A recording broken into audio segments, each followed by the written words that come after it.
সহকার ভারতে ত্রিপুরা প্রান্তের প্রান্ত অধিবেশন শনিবার আগরতলা প্রেস ক্লাবে অনুষ্ঠিত হয়।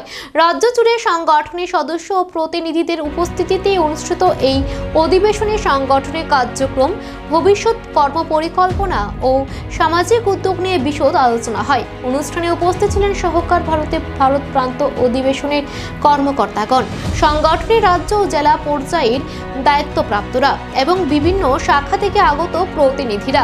বক্তারা তাদের বক্তব্যে সংগঠনের মূল আদর্শ, সমাজ সেবা, শিক্ষা ও সাংস্কৃতিক পুনর্জাগরণের গুরুত্বের উপর জোর দেন। অধিবেশনে সংগঠনের ভবিষ্যৎ কর্মসূচি হিসেবে শিক্ষা, সচেতনতা বৃদ্ধি, গ্রামীণ উন্নয়ন ও যুব সমাজকে স্বনির্ভর করে তোলার মতো উদ্যোগ গ্রহণের আহ্বান জানানো হয়।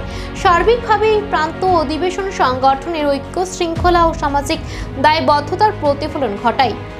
हमारे दो ही सेक्टर यानी एक तो प्राइवेट सेक्टर और गवर्नमेंट सेक्टर, वास्तव में दोनों के बीच का जो रास्ता है वो है सहकारिता, और सहकारिता के माध्यम से ही हम अमीर और गरीबी की खाई कम कर सकते हैं।